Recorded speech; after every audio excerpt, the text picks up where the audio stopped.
Hi, my name is Regan, and welcome to Awkwardly Awesome. Tonight, Logan and I are going to be having a discussion on um, basically the value of your attention. You know, over the years, many things have been monetized that never used to be, or at least monetized in a different way.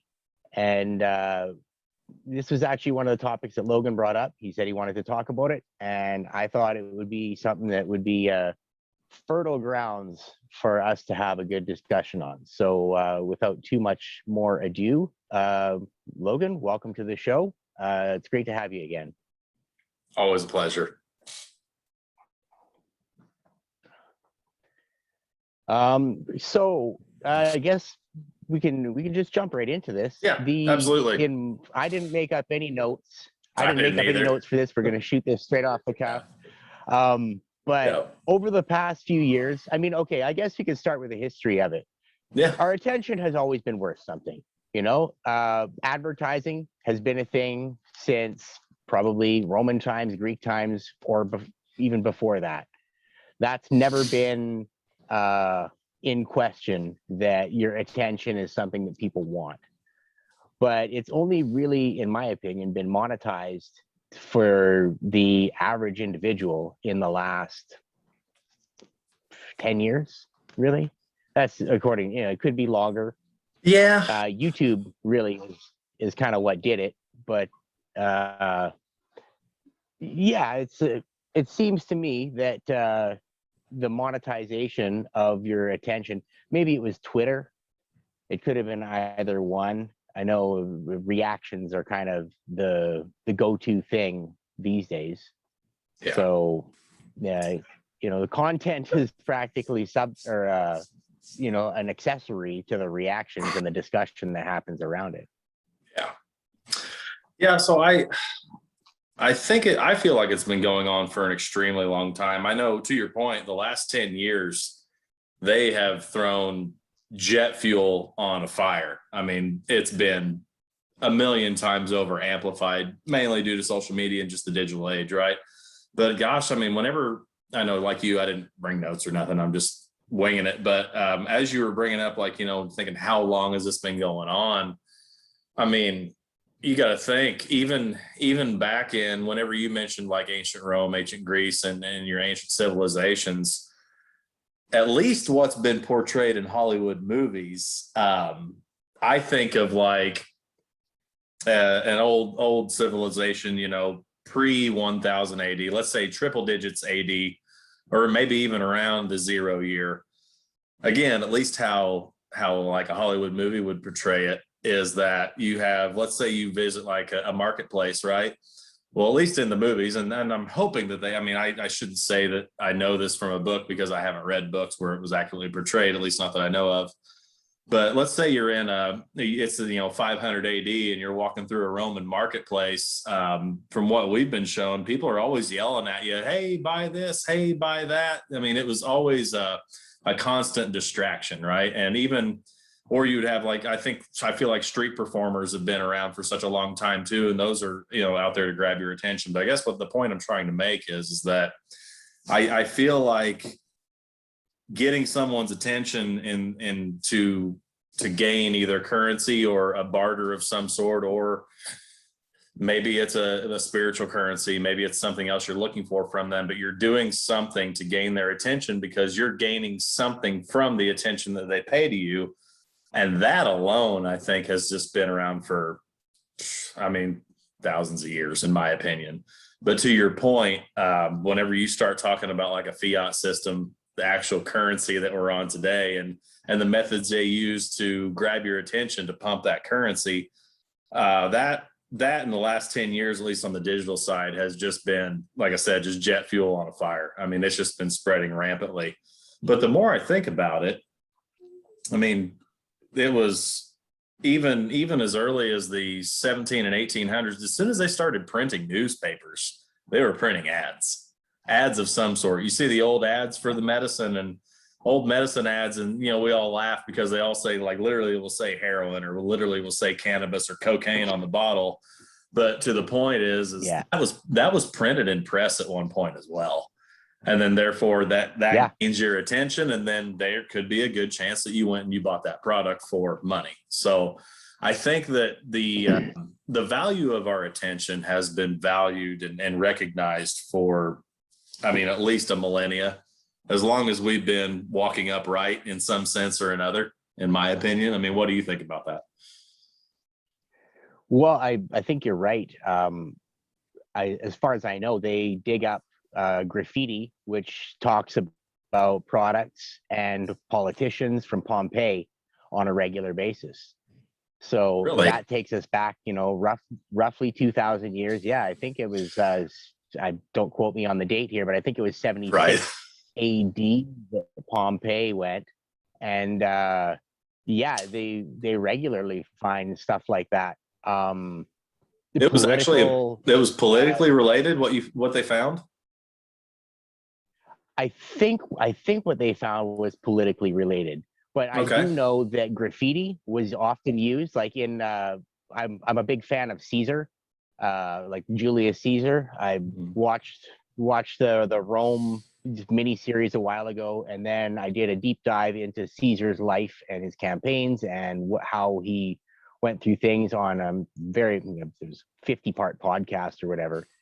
And graffiti was used where people would just, rather than put up a handbill, they would just write it right on the wall of something, slander against a political opponent or something to promote their own agenda. And I mean, you wouldn't see Caesar himself out there scribbling on the walls, but he would pay people to do it. Gotcha. Right. So, and then that in the end is targeted toward your attention to sway your opinion one way or another. Exactly. Right. Exactly. What do you think about like the comparison to printed press versus television versus digital age? I mean, I think the digital age it's obviously much more successful. And the reason I say that is because I know that it targets your subconscious mind, right? Through different methods. But the thing that I think impacts the digital age more than anything is the fact that it's not just targeted towards adults. It's targeted towards all ages. And television kind of started that, right? So, yeah.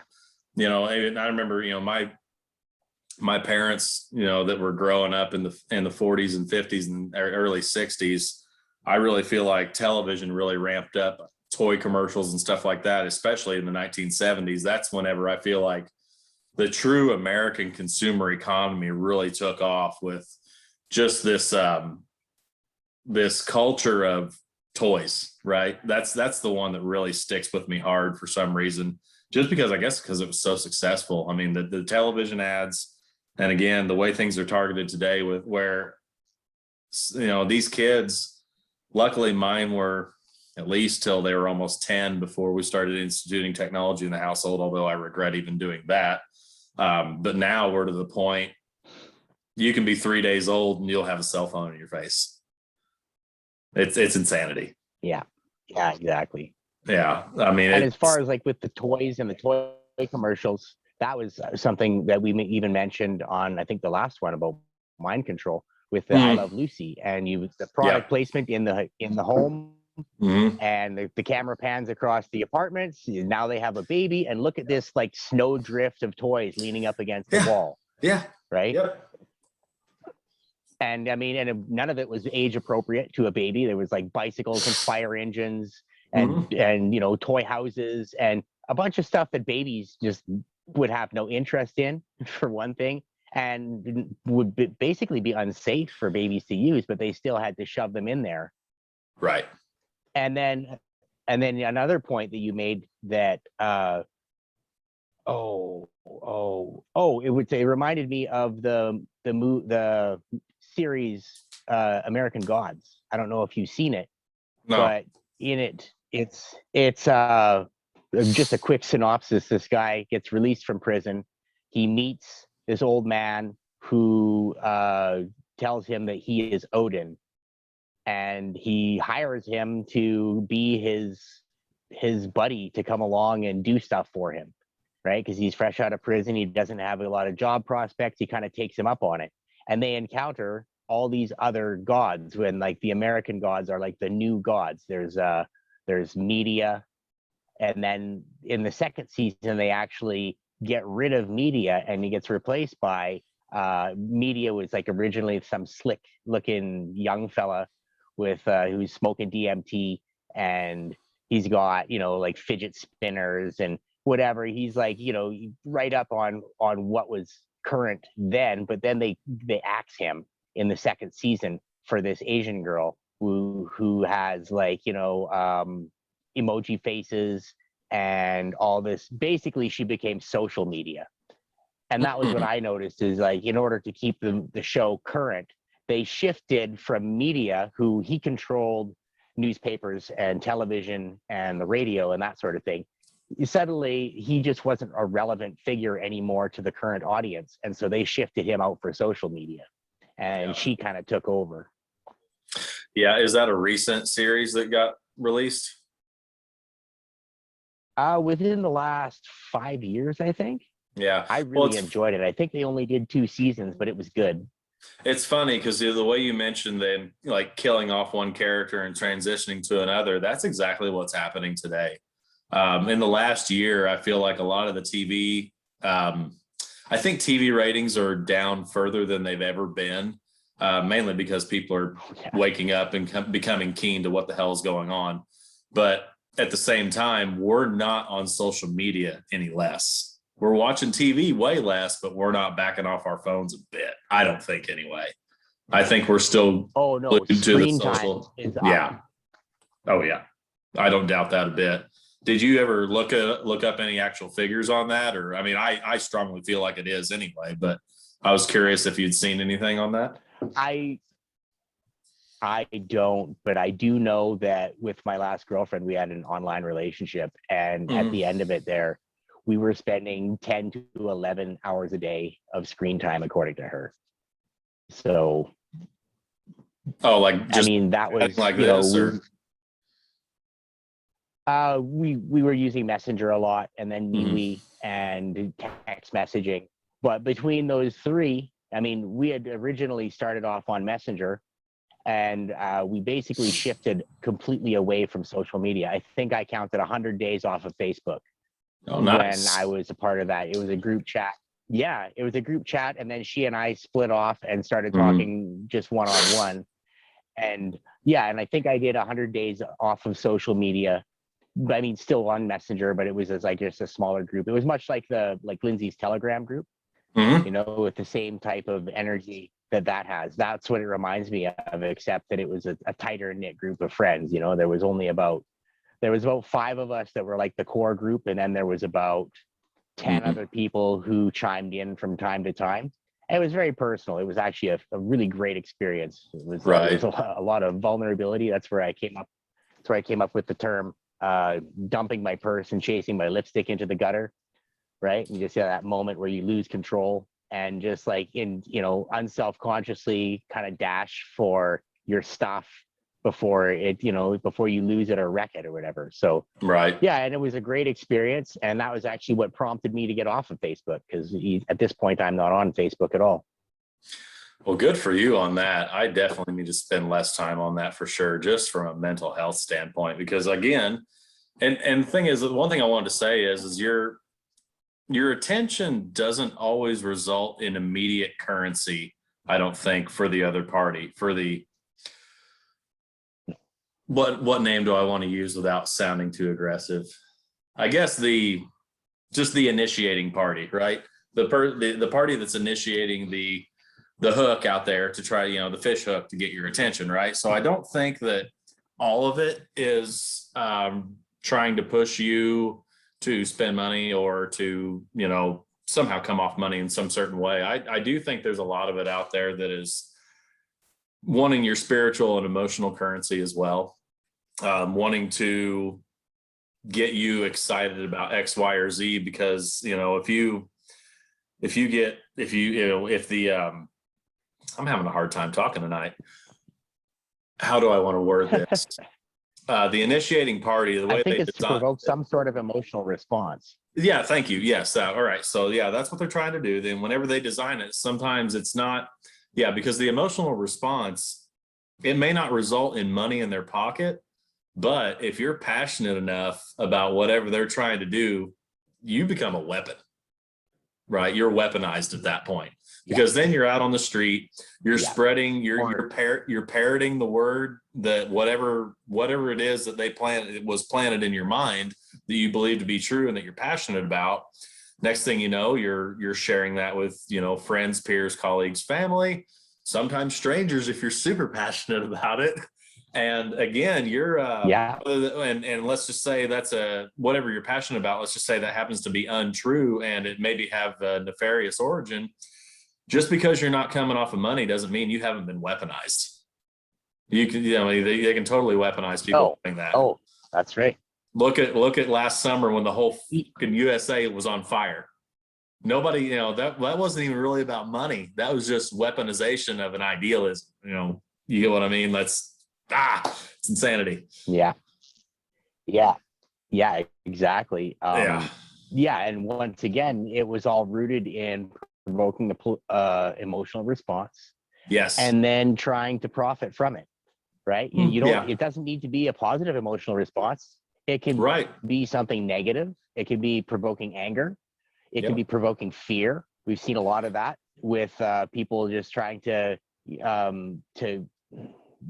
get people to take unnecessary precautions for challenges that we faced in the past. I'm not going to say the words, but you probably know what I'm talking about.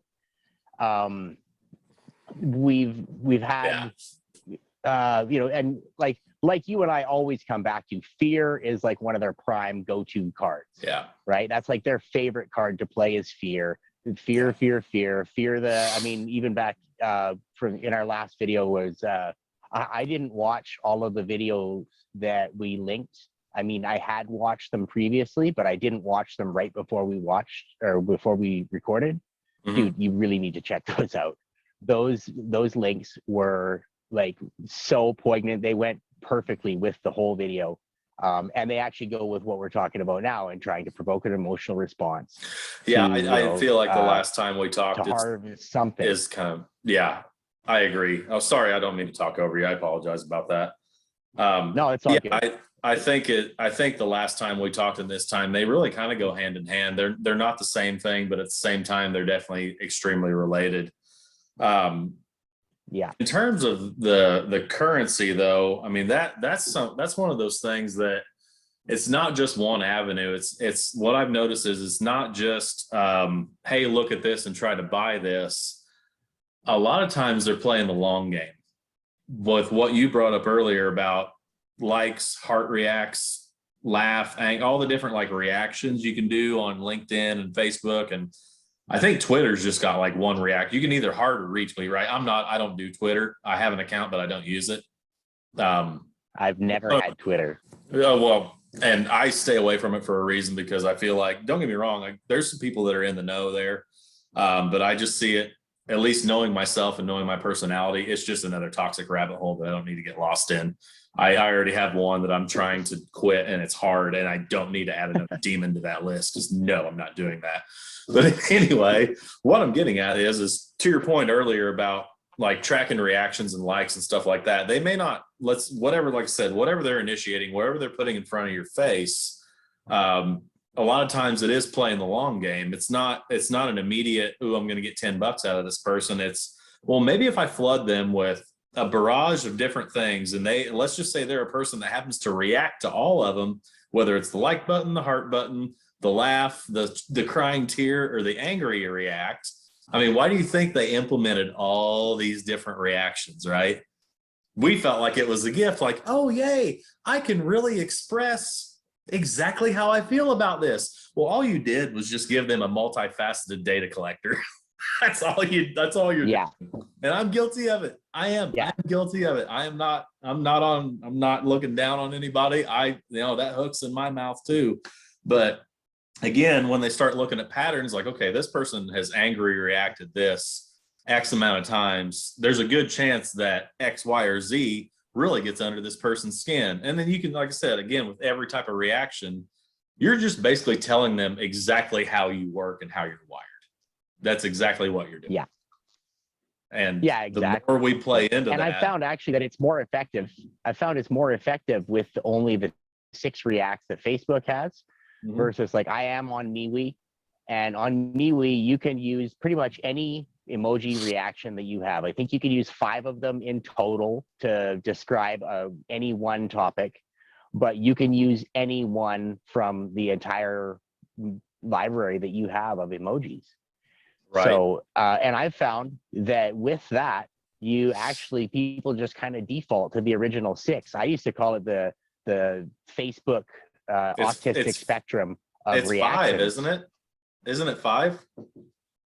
Let me double check real quick. It might be. I've been off Facebook since September 1st. So yeah, I'll tell you what, I'm in, and 1, 2, 3. Oh, that's 4, 5. We're up to 7.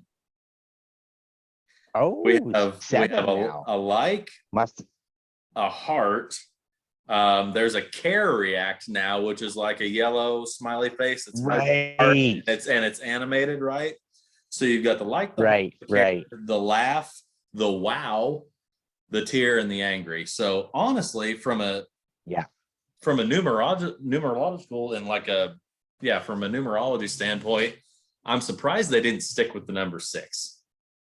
I'm surprised that they actually went to 7. That's what everyone kind of, because whenever you said 6, I'm like, well, that would make sense in terms of how they play the game. But yeah, it's 7. Either way, to your point though, I think that there is such a thing as, too much of something could have a negative impact, right? Like if you're on a car lot and let's say you've got, an unlimited money's not an issue for you, and you're on a car lot and the car lot has 1,000 cars and you like all of them. How easy is it going to be for you to actually, buckle down and make a decision? It's going to be a lot harder.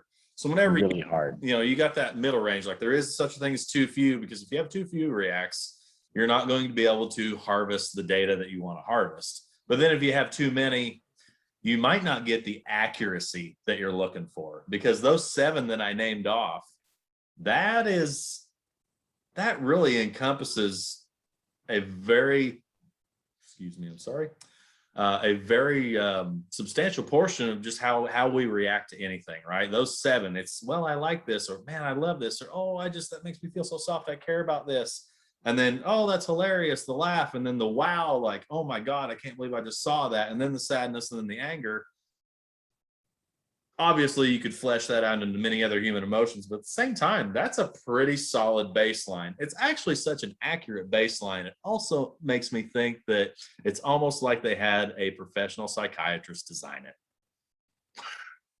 Yeah, that wouldn't surprise me at all. That would actually, in fact, be probably right on point. I wouldn't bet against that. Exactly. Never. That's what I'm saying. I would never bet against that.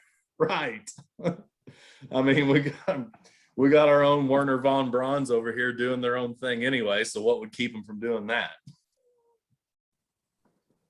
Yeah, exactly. So, yeah.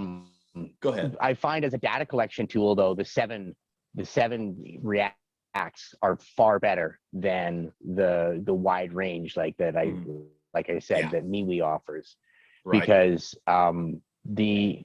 with that situation, they still have it narrowed down to like there can only be 5 reacts on one item, but I can react all 5 things. Like you can put multiple reacts on as well, which is nice for as far as communication.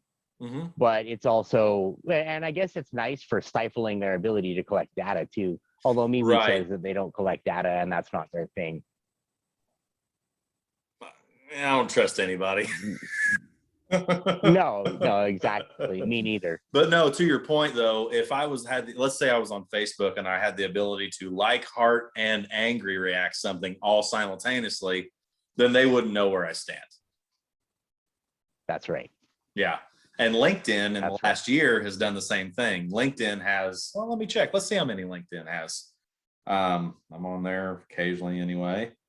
Look at some of these posts. So with LinkedIn, you have a like, a clap, like applause.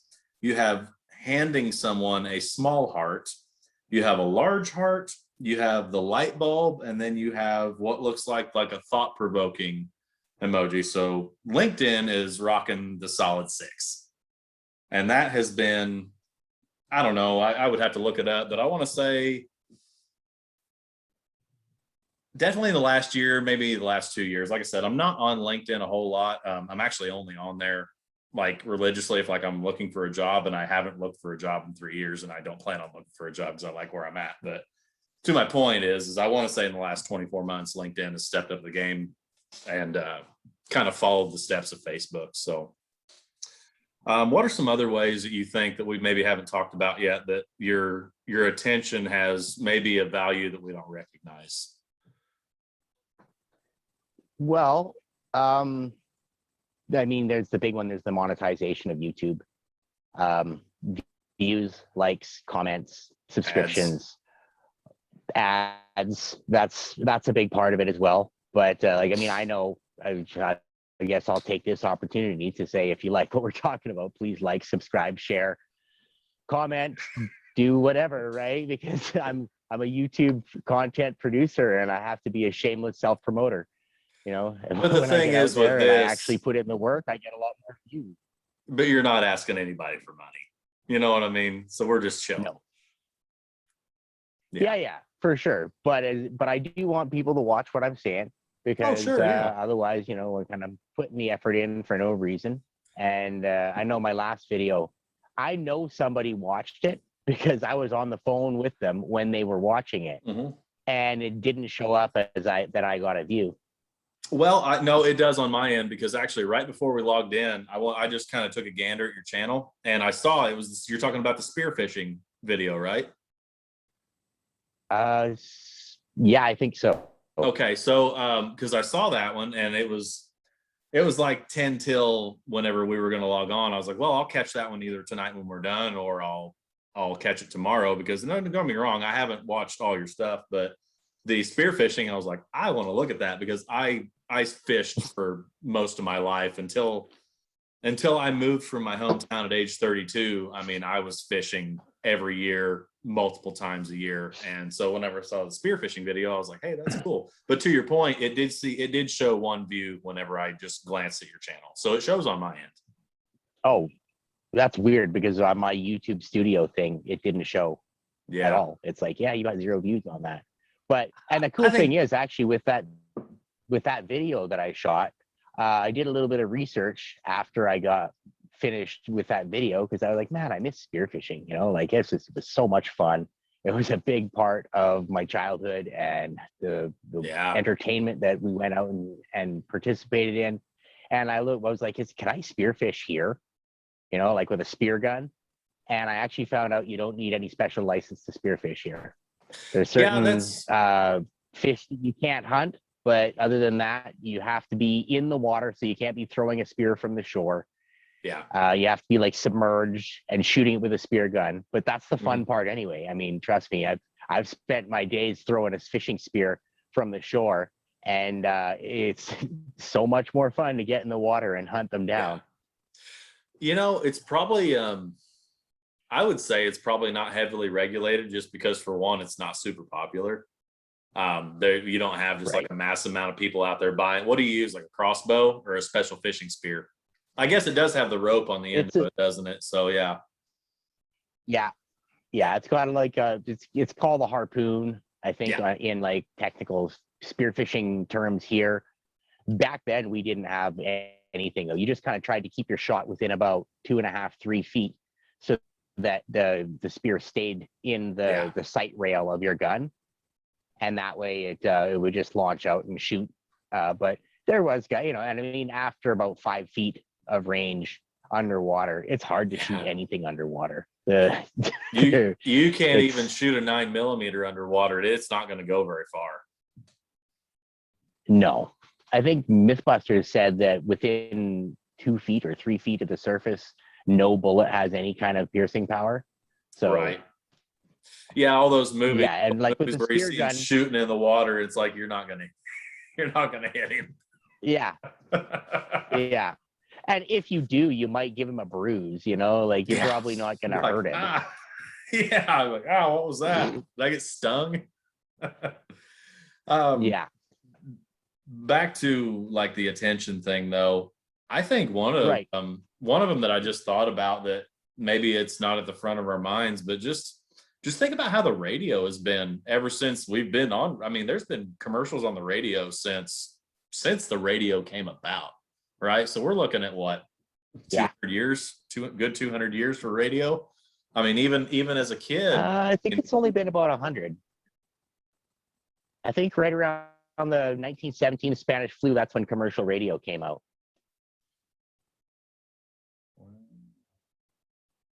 I mean, I'm sure it was a thing before that, but I don't think it was commercial. you were right, 1920.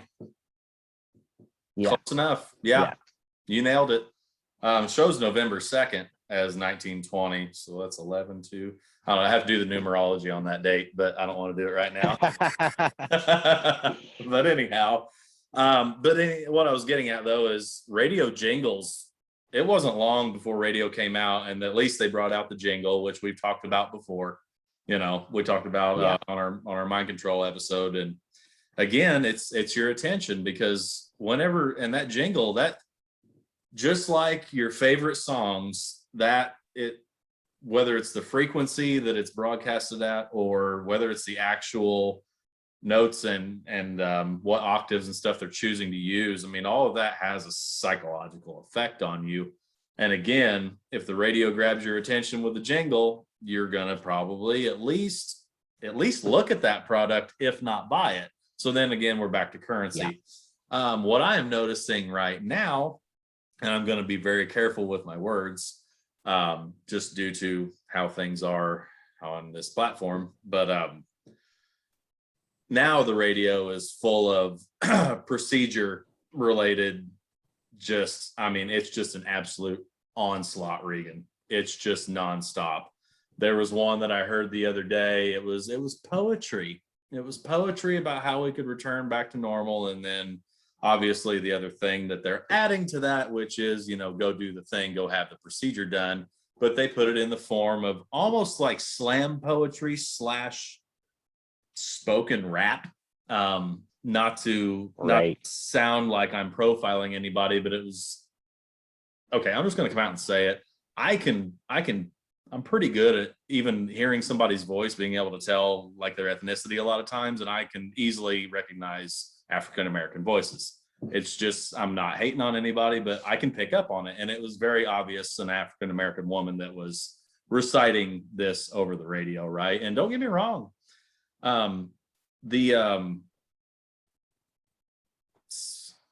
maybe not the word I'm looking for. It's not syntax. It's just basically, you know, how like a haiku is broken up into certain amount of syllables per line. You know what I'm talking about? Like the Chinese haiku poems. Again, so the actual structure of the way she was pronouncing syllables, and she would have timed pauses and then certain upward inflections. The way the actual poem / whatever you want to call it was structured was catchy. It got your attention because it was almost like a song, but it was spoken in the form of poetry. So what I'm getting at is had it not been filled with all that bullshit propaganda and maybe changed the words up to it, I would have loved it to death, because the structure, it definitely got my attention. It was catchy. That's what I'm getting at. Right. And you got to remember, like anyone who's a musician or performing artist, they want to get their material out there. Yeah. And so they don't really care, you know, like it's been a big thing for a long time that musicians will kind of do whatever they need to get their music out there, to get promoted, you know. And once again, they're just looking for the attention. Like, you know, whether it's somebody doing music just for the exposure. I mean, that's literally for attention, but not currency. But they're hoping that it leads there. You know, we live in a country, we live in a world where money does make the world go around. You know, those of us who are into, you know, more of a natural way of living and whatever, we don't like that idea. But the truth is, if it's making everybody else go around you, then it's kind of pushing you along with it too. You know, there's nothing that you can do about it, you know, short of doing like I've done and go live in a cabin, an hour from town. But even there, man, I need money. Yeah. It's I'm strong in my convictions. I don't support businesses that force me to have a certain mindset or force me to behave in a certain social pattern. Yeah. I still believe in voting with my dollar, but it's getting harder and harder. Yeah. Oh yeah. It's turning into more and more of a headache. They're putting the squeeze on, and back to that radio ad. I mean, I understand why this woman chose the radio. She had a radio perfect voice. Like it was just, it was right on the money. I mean, it was very obvious why she was on the radio to begin with. It wouldn't matter what she talked about. She had the voice for it, right? So obviously, why not use that person to push your evil bullshit? So anyhow, another thing that is very prevalent out here where I'm at in Phoenix is because we're in, there's 5.5 million people in this county, and it's just basically one giant blob. You have, Phoenix, Chandler, Mesa, Gilbert, Tempe. All of these are, anywhere from 200 to 500,000 people. In Phoenix, I think, is over 1 million, and it's all basically just pushed together in one big blob in a grid set with freeways all running through it. But what I'm getting at is billboards are just absolutely ridiculously huge out here. It's this is definitely billboard country. And also along with that, the DOT, Department of Transportation signs that they'll have, either sometimes it'll be on an overpass, it'll be the black background, and it'll have just like the orange circle lights that'll have a message. Well, that's been 100% full on weaponized. You can imagine what those DOT signs say right now. Yeah, we got them here too. Pretty good. Yeah. Oh, okay. They're in Canada as well. Okay. So, yeah.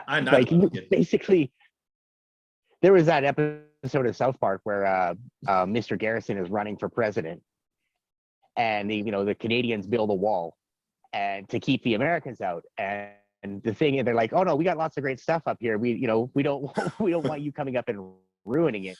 Right. And not to be like a dick about it, but we do have a lot of really great stuff up here. You have absolutely like gorgeous country up there.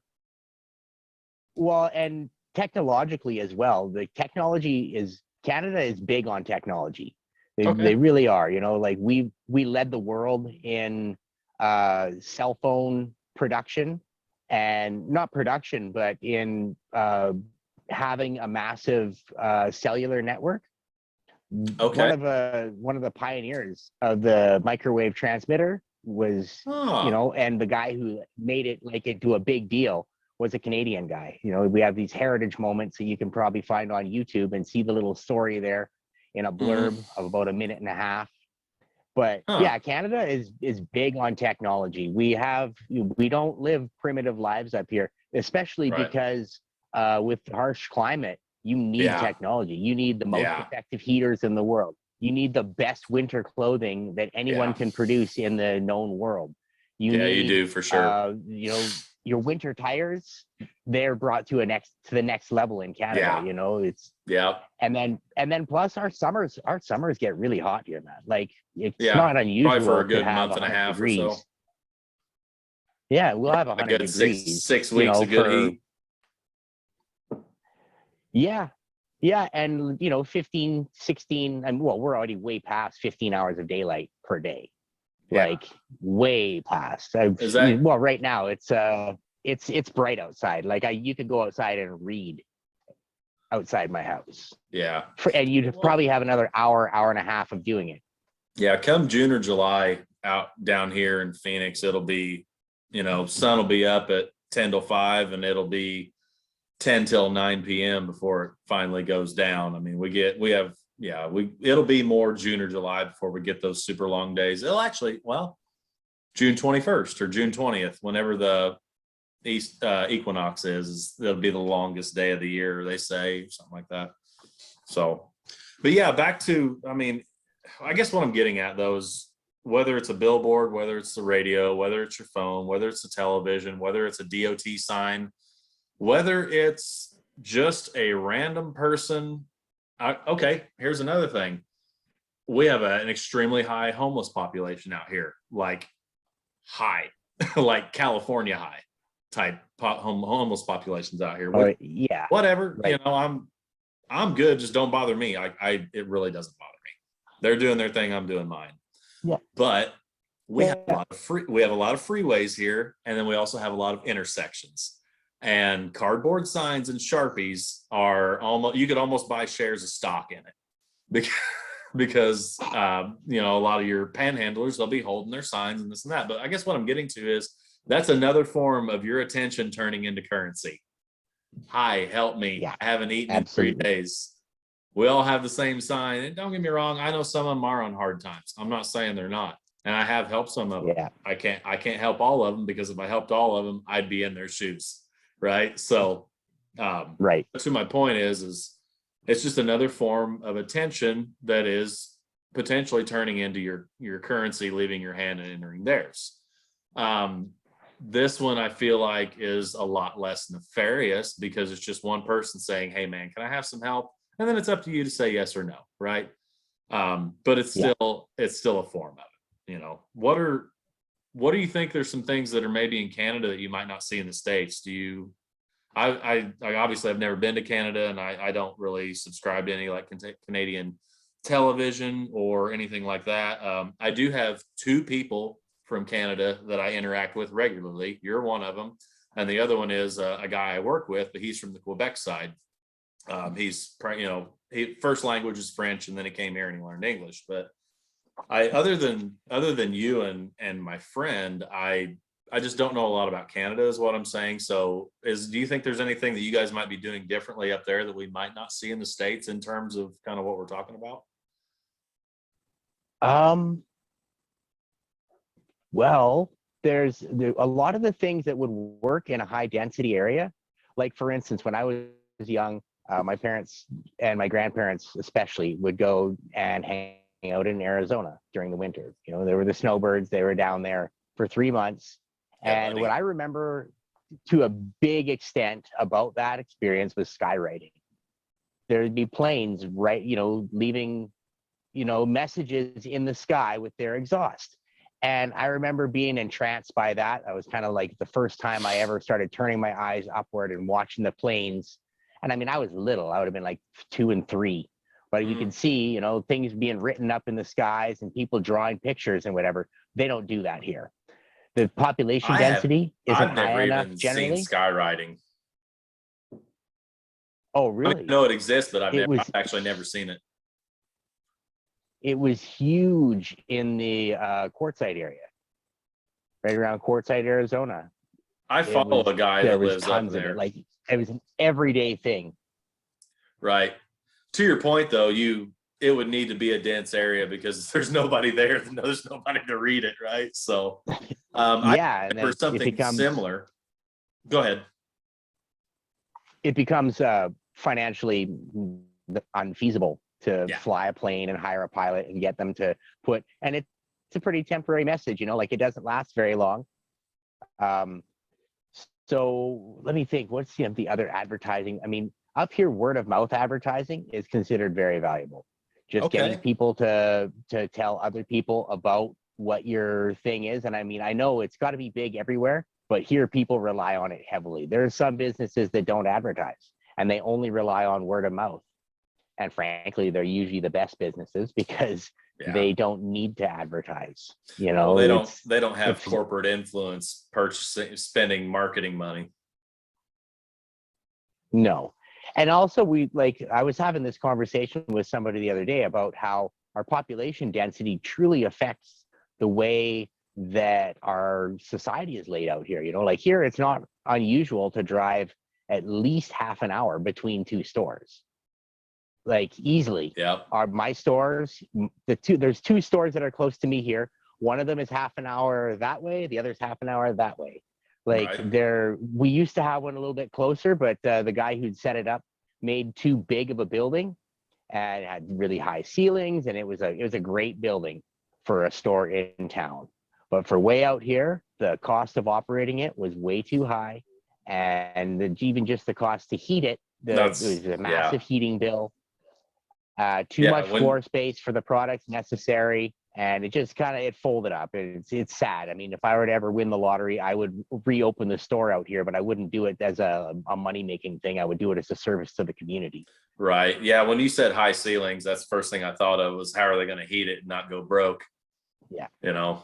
Yeah. Exactly. I may live in Arizona now, but I'm used to harsh winters. That's for sure. Yeah. What I was saying though is with Canada, we have a population density of 1/10 of the states. Right. Yeah. And it's even less over here on this end of Canada, like where your other Canadian friend comes from, in Quebec. It's far more. It's been settled there for much longer, so the parcels of land have been broken up into smaller pieces, and there's more houses per square mile, more people living per square mile, just more. Right. Higher population per square kilometer, as we say here. Yeah, if you'll drive down the road here, you'll drive down the road and you'll see, in 5 miles, you'll see 3 houses.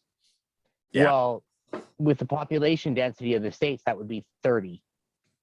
Yeah. And that would be a small community. Right. Here it's just like some scattered houses. There would be somebody selling gas and smokes to those 30 households. For sure. Here it doesn't work that way. Right.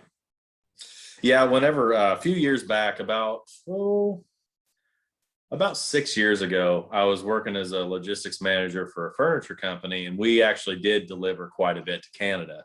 And I do remember because I would manage all the orders, and honestly, if I had my free time, the reason I would look up the addresses is because I worked for a company that sold furniture to extremely rich people, like 2%ers, paying like 10 grand for a marble table and shit like that. So what I'm getting at is a lot of times, let's say if somebody would order like what I knew was an very expensive piece, and I would look at the address and I could tell that it wasn't a business, it was a residence, I would go onto Google Earth because I'd be like, I want to see how loaded these people are. And I'd check out their address, because I'd be like, oh my God, look at this house. So in doing that, I did learn a little bit about what you said about, Eastern Canada being much more densely populated. And then as soon as you get like close to like the middle of the United States, like the Western half is much more sparsely populated for sure. Much more. I remember there was are you familiar with where Yellowknife is? Yeah, absolutely. We had somebody order something that was shipping from Pennsylvania, and that thing was delivering all the way up to frickin' Yellowknife.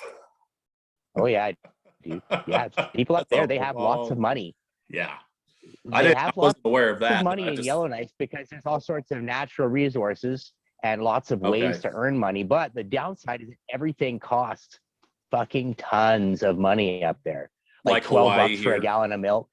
Yeah, Hawaii's the same because you have to go over it costs so much in ocean fuel to ship it out there, or air freight, one of the two. That's my bread and butter. That's why I know it's what I do for a living. But yeah, the freight cost alone takes a loaf of bread in Hawaii and turns it into a $20 bill. Yeah. Same. And here actually, I think in Yellowknife, I think milk is now $20. 20 or more dollars per gallon. I'm not joking. Like that wasn't I was not exaggerating at all. I believe you. Because they don't. It's land of the midnight sun up there. The sun never goes down at this time of year. Right? Cool. So I would like to check. I would like to experience that. Yeah. I don't think I could live it. But they say you can't grow a garden. They say you can't grow a garden there. There's very few things that will grow without a night cycle. Well, right, because just like us, plants have their resting period where their cells are doing different activities. You can photosynthesize all day long, but you got to take a break. Just like us, we can work. Yeah, we can work 16 hours a day if we wanted to, but before long, you're going to need to stop. So same concept. Yeah.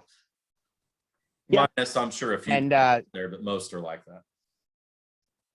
Like in Canada, I was just thinking about this the other day. Somebody once asked me if I had ever lived in the South.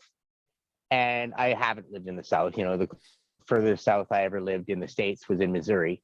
But I watch, a lot of television from the South. And so I know when they talk about, their local dishes and the foods that they eat and the things like that, and I put quite a bit of study into it. Up here in the north, this is Canada's version of the South, right? This is where people eat moose nose and beaver tail, and those types of things, right? It's that's normal up here. It's not really common. I dated a native girl, and her family would tease me like, "Oh, we're gonna bring you some moose nose. We're gonna bring you beaver tail," and I was like, "It's an animal product. Bring it. Like, Yeah, why I'll eat not? it. Yeah. I don't care." They Well, you also bugged me mentioned about drinking 151 in water. you mentioned living in what part of Missouri did you live in? I lived in Camdenton, or right near Camdenton, right on the Lake of the Ozarks. How close was that to St. Louis? Quite a ways. Okay, St. so you were Louis is like western. way over You on you were the, western Missouri, right? yeah. Okay, so what I'm Yeah. getting at is I grew up in Southern Illinois. I'm from Southern Illinois, and it was about 2.5 hours lateral east of St. Louis. But to your point, like saying like the Southern mentality, I mean, I was 5 years old and I was eating squirrel at my grandma's kitchen table. You know what I mean? I mean, Right. we ate anything. I mean, now I've never had like raccoon or possum or anything like that, but my dad has. And I mean, I've definitely had squirrel and a few other odd, what people would just call just regular critters. There's nothing wrong with it. I mean, No, it's good. right? And I mean, Yeah. it sucks if you cook it bad. It sucks if Well, you cook it sure. bad. I've Anything had does. squirrel that I cooked bad and it wasn't great, but it's it's just in how you prepare these Yeah, different my products. grandma actually made like a brown gravy out of it, and you put it on mashed potatoes. It was actually really good. See, I don't mind rodent. Like I like rabbit. Rabbit to me is like my favorite small game. It's so delicious. It's like chicken with better gravy. Rabbit's And I mean that fantastic. talking about getting someone's attention, that's a slogan for you right there. Eat rabbit. It's like chicken with better gravy. Oh, it's But it's like a dark meat. It's very good. Yeah, and I'm sure that squirrel done right would be awesome. But when I did it, I messed it up for sure. Well, It sure. wasn't good I at all. mean, I had turtle once that it was not done right. They didn't make soup out of it. They actually, so my aunt and uncle, they caught this thing, Regan, this thing was massive, turtle this size. They pulled it off the side of the road, threw it in the trunk of the car, and they brought it to my grandparents' house, and it was still alive. And I watched my uncle basically cut that turtle's head off and then clean it. And that was an event. He was completely soaked through his shirt by the time he was done because the skin's so tough. He had a hard time cleaning it. But as with turtle, you're supposed to slow cook it because it's very tough meat. Well, we grilled it and then it got rock hard. And I mean, some people ate it. As a kid, I took one bite and I was like, I can't even chew this. So, but anyhow, yeah. I mean, we gave turtle a shot too. It's whatever. But anyhow, yeah, I've had turtle before. Yeah, was it good? Did you like it? Yeah. What they did is they boiled it first before they grilled it. Yeah. And then that got the tough out of it. So it was it was delicious. I enjoyed it. You can do the same thing with ribs. Some people boil ribs for like a minute or two and then they'll grill them and it kind of helps things out. Yeah, my mom does that. Back to the attention thing because we're all over the place. Right. I mean, it's all good. What do you think? I mean, again, aside from this, because I think this is stronger than the TV, and I don't think that's going to change by far. Right, but let's take this out of the equation. Over the course of, let's say, the last 100 years, I mean, between radio, newspaper, and TV. I want to say I think that TV was probably the heaviest impacted, but at the same time, I want to think that maybe like newspaper and radio are sleepers that we just don't maybe realize how much impact they really had. I know at least from at least a political standpoint, like newspapers were the big, I mean, like your point, kind of like the graffiti in ancient Rome that you talked about. I think newspapers were like the king of the smear campaign before anybody even had a chance at it. I just feel like it had a ridiculously strong impact compared to radio, because I feel like whenever you could change the size of a font and start putting bold headlines and using different punctuation, I think that for one was probably a stronger weapon than radio ever thought of being. Because I feel like when you read, especially obviously whatever prose they choose to use, I mean, it could be nefarious, it could be aggressive, it could hit different parts of your psyche, but just the ability to increase font size and use multiple exclamation points or question marks for this and that, I feel like it was a real heavy hitter. It really was.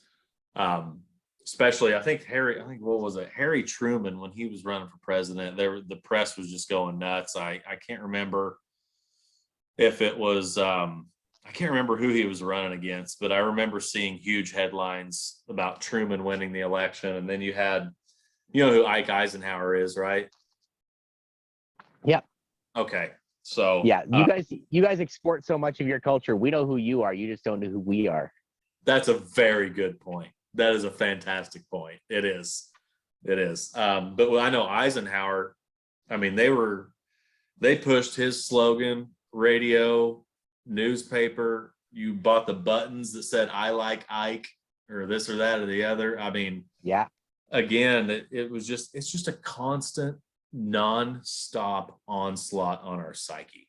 It just never quits. The only way you can get it to stop is if you consciously just disconnect from it. And even that is going to be a very much of a challenge. So I guess my question. Yeah. And once you do. Go ahead. Go ahead. No, go ahead. I was just going to say, like, what would you recommend somebody to do if they were able to disconnect from the just constant onslaught of our psyche to gain our attention, but still be able to say, stay on Facebook or something like that? What would you think would be the solution to disconnect from the constant onslaught, but yet still have maybe a social media presence? If you were thinking about achieving that, how would you do it? I mean, honestly, the way I've done it is I just went on with MeWe, and then I've used the local site as well, right? Pick some smaller platforms where there's just not as much to hold your attention. But I mean, basically, it's like, how do you do just a little bit of heroin? You know, these people are mining they're selling you your own hormonal responses to emotion. That's what they're doing. They're selling you happiness, they're selling you sadness, they're selling you outrage and anger, they're selling you shock and awe. Whatever it takes to pump serotonin and dopamine. They're not charging you for it, but they're charging somebody for it, for the fact that they're going to tell them how to better sell to you, or the fact that they're going to make their product aware, or make you aware of someone else's product. However it is, I mean, it's, you know, are there some people who can only do a little bit of heroin? Maybe.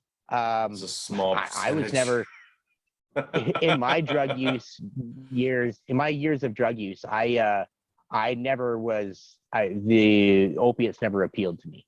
So I was the guy. I thought you were going a different route. Someone could, no, I was going to say, like, someone could offer me Oxycontins or whatever. I could eat them for, you know, as long as they were available.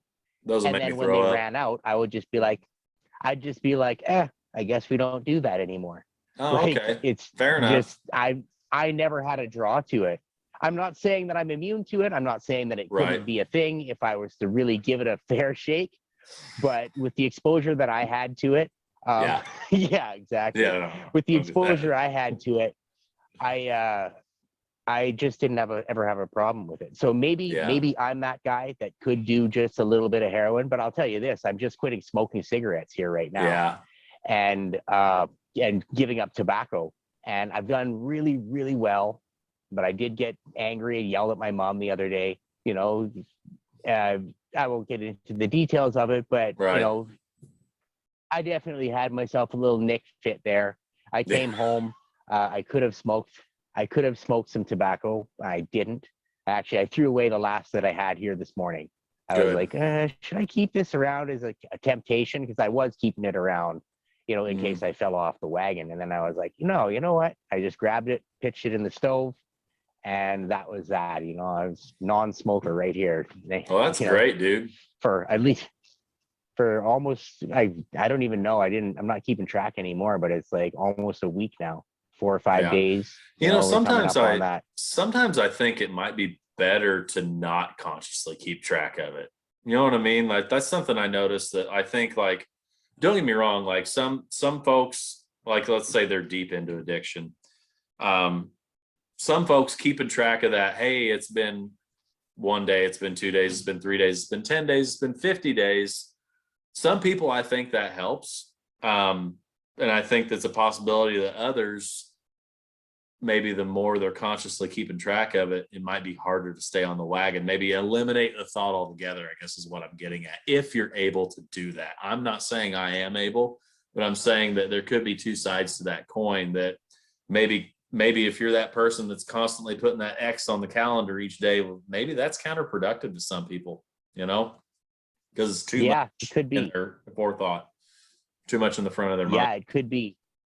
I know when I quit cocaine, it was the only reason why I knew that I had been clean a year is because I remember the date that I had done it last, because it was my old boss's daughter's birthday, and I got kicked out of the bar and I got upset. And so I got, like, because I wasn't able to, I was just because I didn't have my ID card. I hadn't done anything. I hadn't caused a scene. There was nothing, I wasn't too drunk.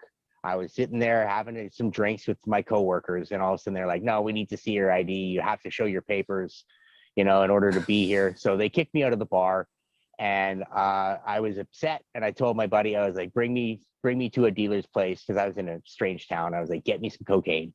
And so he did that. I got it. I did it.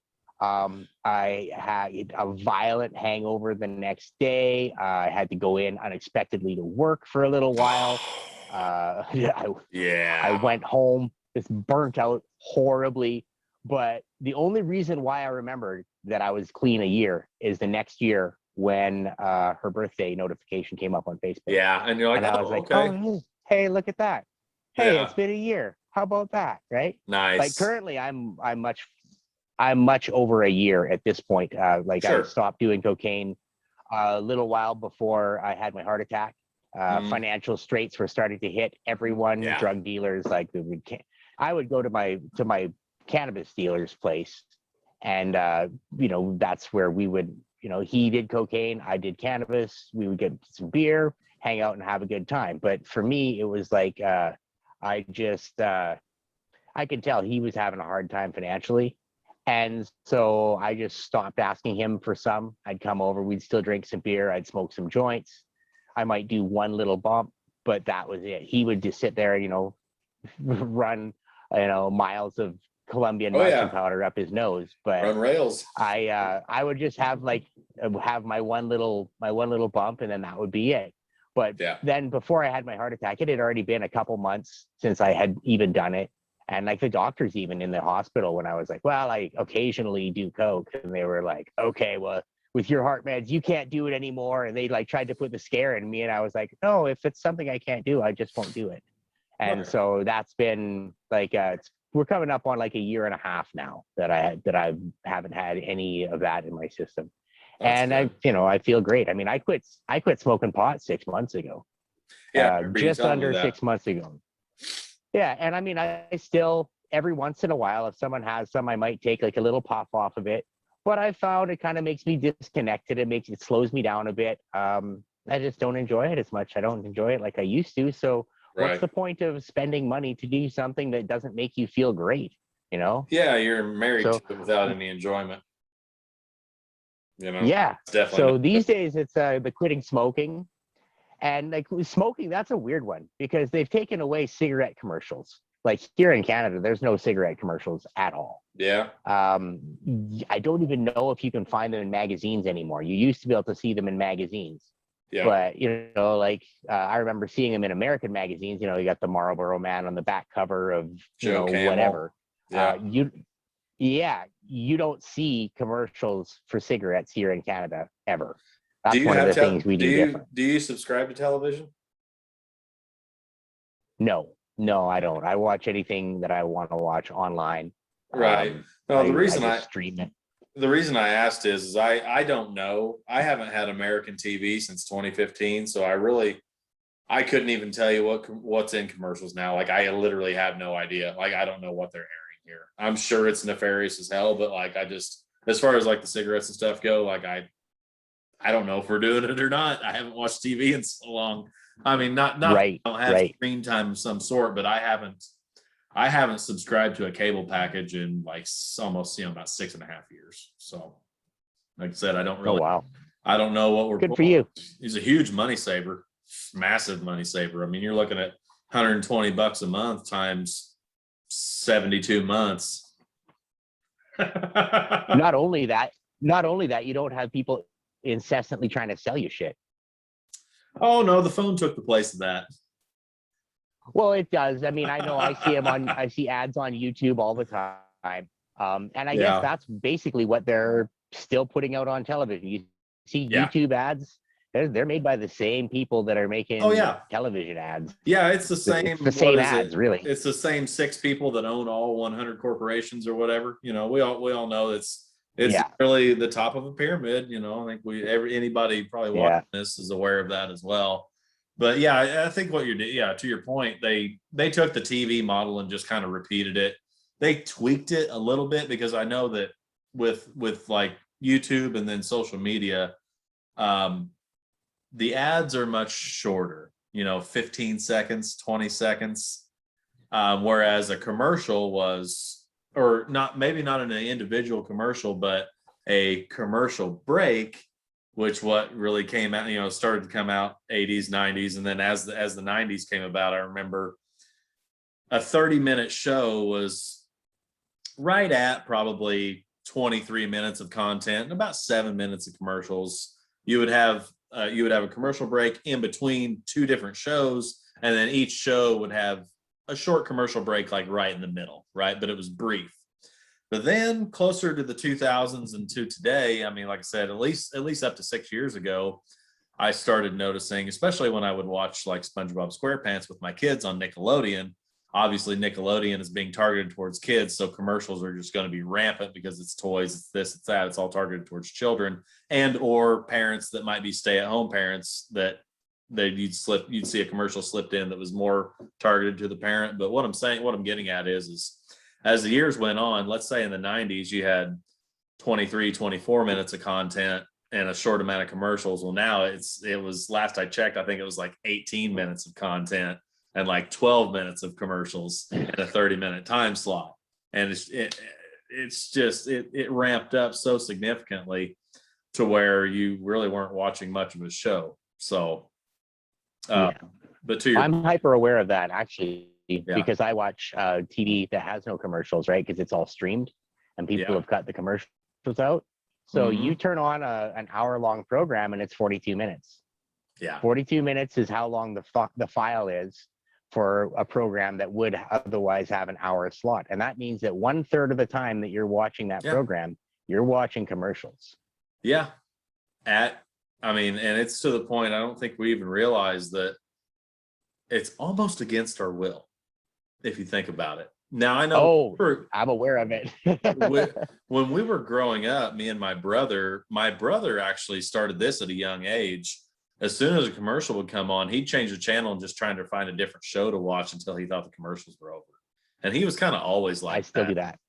Yeah, I never really did that. I don't know. Maybe it was just because I just didn't want to click the buttons. I never really was like that, but I know there were people like that. That the minute that commercial hit, they'd have we had here in the States, we had something called TV Guide. It was that little magazine book We that got it here mailed too. to you. Yeah. So he would read the TV Guide and he'd be like, oh, hold on. What's on? What's something I can flip to real quick and not have to listen to this commercial? Which I thought that, looking back, I mean, good on him for doing that. Yeah. But again, it's one of those things, like you're choosing to watch the show, but you ain't asking for the commercials. You didn't ask for those at all. No. They're there, but you didn't ask. And I get it that they pay for or the ability of the broadcaster to get the message out to us and whatever. And without the program, there probably would be, or without the commercials, there probably wouldn't be as much of a program and whatever else. But look, man, you know, like, I'm not here to buy your product. If your product is good enough, I'm probably going to buy it. Mention it. Like I Love Lucy, you know, in the intro. Hey, this show is brought to you by Philip Morris. Yeah. Now back to the show. Yeah. You know, like I'm down with that. You know, I don't even want to buy Philip Morris products, but I'm down with that method of advertising. You know, let's have a sponsor for the show. And then can we see the show, please? Yeah. Well, they still do that, brought to you by. That's something that's never gone away. The reason I say that is I don't watch television, but I'll catch a lot of UFC on my phone, right? And sometimes it's through the ESPN app, or sometimes I'll just be catching just whatever I can find on YouTube, or sometimes in Facebook. You'll have fights and stuff that you can catch, but it's they're still doing the brought to you, even on the UFC, they're still doing the brought to you by, and it'll be some men's product, because the UFC audience is primarily men, right? And then they'll even break it down to age demographic, and then they'll start, you know, advertising razors, cologne, anything for, it's like, let's throw out ads for single males that are aged 19 to 42, for an example, right? And you can look at the stuff that they're pushing, and it is 100% towards the demographic that is going to be watching that particular piece of content.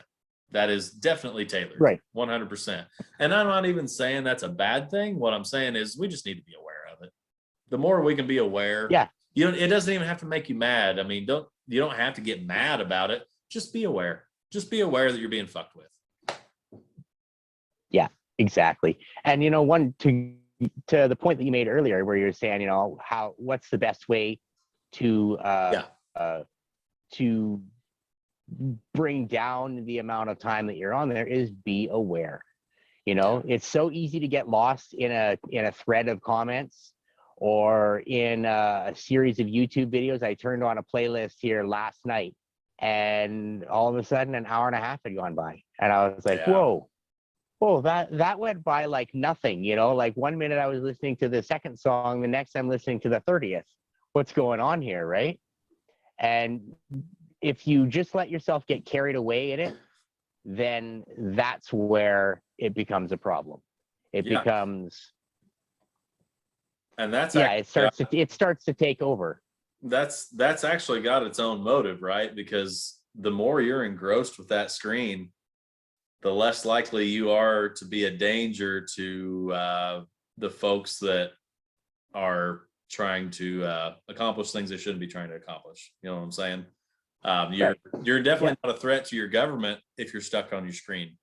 You're not a threat. Let's call those people the string pullers.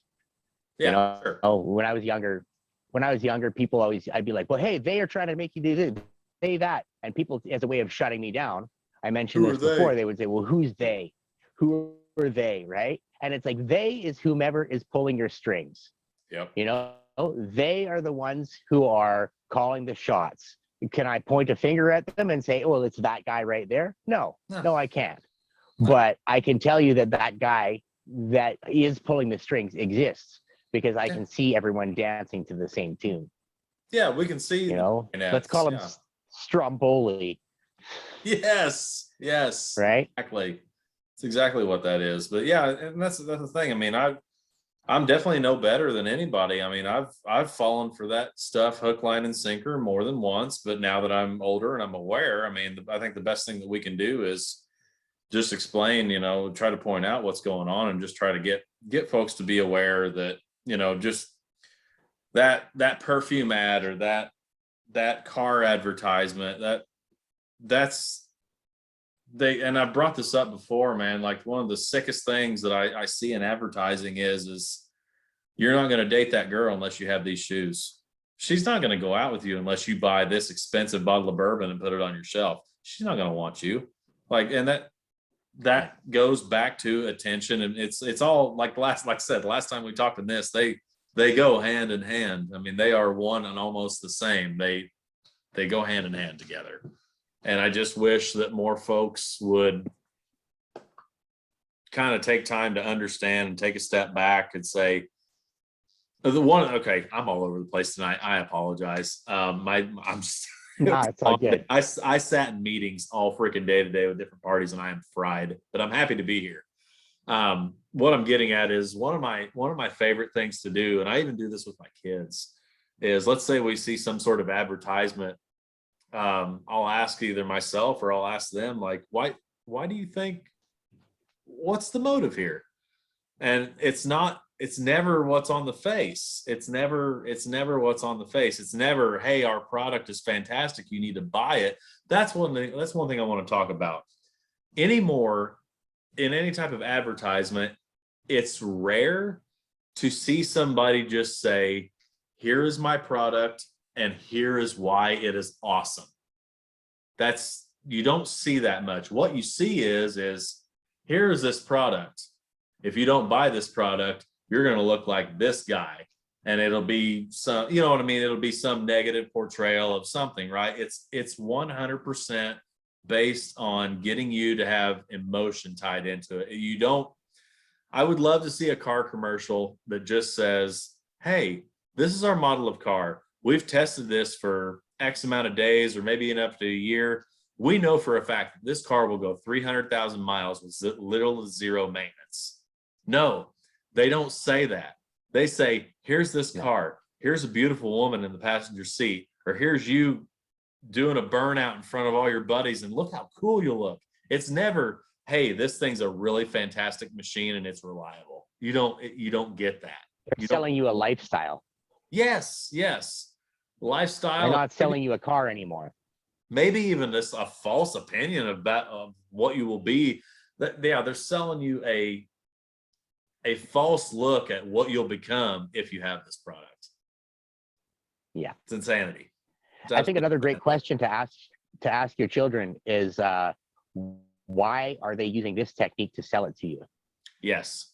Right? It helps dissect that. Like, why is one of the most difficult questions to answer, right? Motive. Yeah, that's, can be. Motive is one of the biggest things to lock down, like in a criminal investigation or whatever. You want to get the motive of something. And that's what it comes back to, like with attention and advertising and monetization of everything. Why are they doing this? What's their motive for this? Because when you see through someone's motive, suddenly it gets a lot harder for them to sell you something. You take the power back is exactly what you do. That's the thing. It doesn't, just because you realize their motive, that doesn't mean you need to write them an email. That doesn't mean you need to put them on blast. You don't have to take an aggressive approach. All you have to do is recognize the motive, understand it. And then even to that point, you still have the ability to decide, well, they might be a piece of shit, but okay, what if I still like that product? Okay, buy it. Just be aware. Yeah. I don't even care. Yeah, even if it's the nastiest ad you've ever seen and you still go out and buy that product because you like it, that's cool. Just be aware of what they're doing and why they're doing it. Just be aware, because one of these days you're going to get tired of it. You're going to look at that ad, you're going to say, fuck you, I'm not what you say I am, and then you're not going to buy it. That's right. And that's the problem with selling a lifestyle rather than selling a product. If you're selling a lifestyle, then and you're attaching it to a product, then you're going to have to somehow deliver on that. And someone who buys whether it's a Ford truck or a Dodge or whatever, after a while they are, unless they buy into the fantasy of this is what I'm getting this lifestyle with this vehicle. And it's easy to go with vehicle, but clothes is a better one, because clothes are something everyone wears, right? And the jeans you wear, or the pants you wear, the jacket you've got, the sunglasses you're shading your eyes with, whatever. Yes, it's all. And eventually, though, like I know for myself, I used to wear Oakley sunglasses. I do my best to get them cheap, get them, find them or. And I don't steal them. I would right. Yeah, it was. But if you were getting actual real Oakleys, it was hard getting them cheap. Yeah, and I wouldn't bother wearing Jokelys, right? Like if it wasn't a Right. real Oakley, I wouldn't wear it, We right? called And them I that. would be We like, used the same term. We called them Jokeleys too.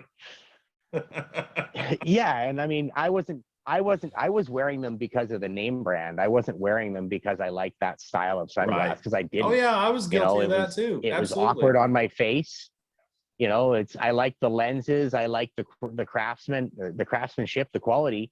That's why I was wearing it, but I didn't care for the way they made me look. I thought they made me look somewhat insectoid and whatever else, but I still wore them until the day that I sat on my Oakleys in my jacket. They were in my jacket pocket. I put my jacket down. I got up and did something, came back and sat on my jacket and popped the frame, the arm off, and I busted it and I couldn't get it back on. And I was like, okay, well, I'm not going to go out and spend whatever it is, $180 or $200 on About a what they new were pair going of for. sunglasses.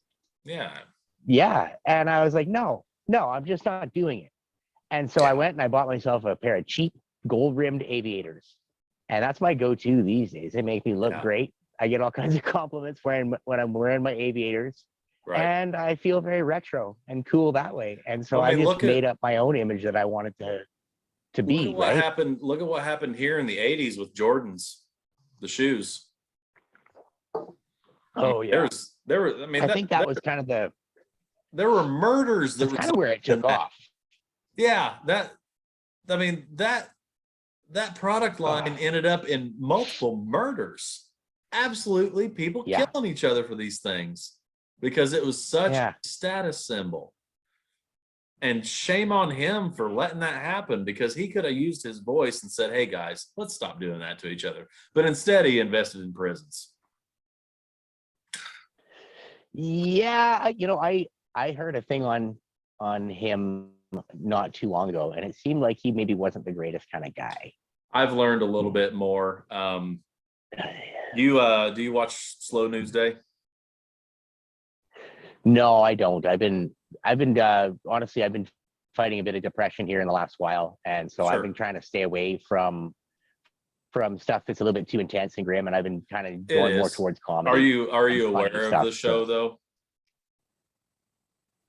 Not really. I don't even think I've ever watched it. I'm aware that it exists. I kind of have an idea of what they talk about. Well, either way, what I was getting at is the host of the show, Steve, he did he kind of, I don't know if you just call it a rant, but he just kind of off the cuff one day dropped some MJ knowledge, you know, or Jordan. It just further proved your point that he ain't what you think he is. No. Despite being I think I heard fantastic basketball player, and that's fine. I'm not going to take that away. Yeah. He achieved great things. But a little bit more about what I learned about his personality, that was it goes hand in hand, because again, it goes back to, you knew that kids were killing each other for your shoes. You had a global voice that whenever you talked, the world would shut up and listen to you. And you sat back and you collected your fucking check instead of saying something to these kids about killing each other for your shoes. Yes. And that's actually a point of somebody, that's a point of someone abusing the attention that they get, right? Rather than using his attention that he had to promote any kind of positive change or any kind of building up of the community. He just sat back, like you said, and he collected his checks and let things go to shit. Yeah, he didn't. And the thing is, he actually, I mean, I guess I'll use the word smart, because he kind of stayed out of the media altogether.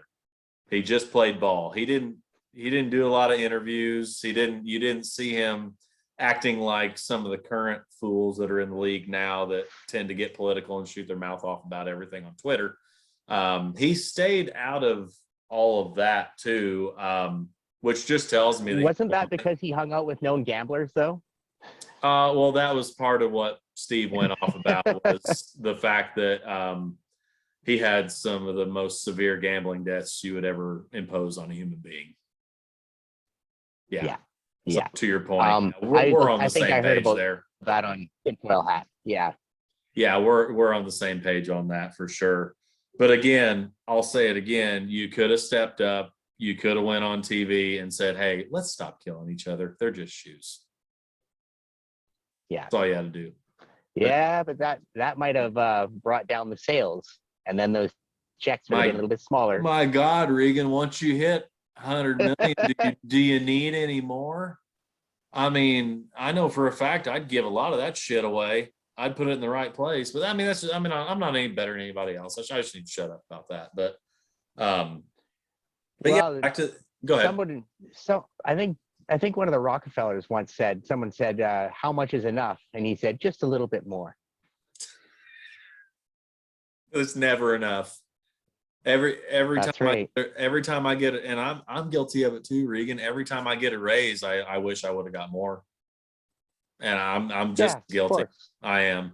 Now I'm not out there doing like unscrupulous shit for money, but sometimes, or usually whenever I get that raise, I'm like, dang, I wish there's a little bit more, even though it's sufficient. Like, we live comfortably. We're not rich, but we live comfortably, right? But it's just, you always, to your point, well, there's a little bit more, And I think that, I don't know. I mean, that's probably been psychologically bred in us from all the things that we've talked about tonight and the last time that we talked. It's all programming. It's programming to chase that product, chase that lifestyle, just like you said, chase that fictitious lifestyle that the television designed for you. Yeah. Most of the clothes we buy, most of the vehicles that we drive, most of the products that we buy, aside from just going to the place of purchase and looking at it, we wouldn't have known, like with Oakley's, like you wouldn't have thought Oakley's were so great had it not have been for advertisements. No, I wouldn't have picked them off the rack. No, I would have said that looks like something a 10-year-old would wear. But you were told to, just like I've fallen for stuff. I could probably think of something, whether, I used to be a big video game guy. I still am for like the nostalgic stuff. I like the older stuff, but I guess what's a good example I should use? Okay, just like kids' toys. I grew up very fortunate. I did, very, very fortunate, and I appreciate that. But what I'm getting at is if it wasn't for toy commercials, I wouldn't have known something existed unless my parents took me to a Walmart or a toy store, right? I wouldn't have known it was even on the planet if it wasn't put in front of me on the television. I like to look back and think that if I see an advertisement for anything, I think, would I even know that existed unless I saw that ad? And don't get me wrong, would I have even wanted to play with that toy if I hadn't seen them promoting it? Okay, so that's a fantastic point. Let's say I walk past that toy in the aisle. Would it even have caught my eye had I not seen that commercial where they designed that entire tiny landscape behind that action figure, and then they had the perfect lighting, and they had the two kids, and then there maybe even been other accessories in that ad that would never come with that toy, but they were there to make it look cooler. Yeah, I'm glad you brought that up. That's a fantastic point. You walk past it in the aisle, you might not have picked it up, but boy, that commercial, by the time that commercial was over, you had already written it on your Christmas list. It was already on there. Oh yeah. Yeah, for sure. Yeah. And for me, it was G.I. Joes. I mean, I love G.I. Joes. Oh, yeah. I still have a bag of G.I. Joes somewhere. Right. I gave most of them to my nephew, but I've still got them. There's some kicking around here somewhere. And the thing is, though, before I saw those commercials, I would have said, those are dolls. Those are for girls. Yeah. Right. I was a macho little kid, and there's nothing that would have made me want to play, dolls with those dolls, but once I saw them, I mean, I guess the fact that he had a little plastic molded gun attached to his leg and he had a rifle or whatever, that made it more appealing. But no, I mean, my first G.I. Joe was one that I found out while I was playing. I was 6 years old. I think I was 6. Yeah, I was 6 years old. I found a G.I. Joe. I brought him home, and I couldn't even tell you his name now. He had like a red body, and I think he had some plastic molded grenades on him and a knife.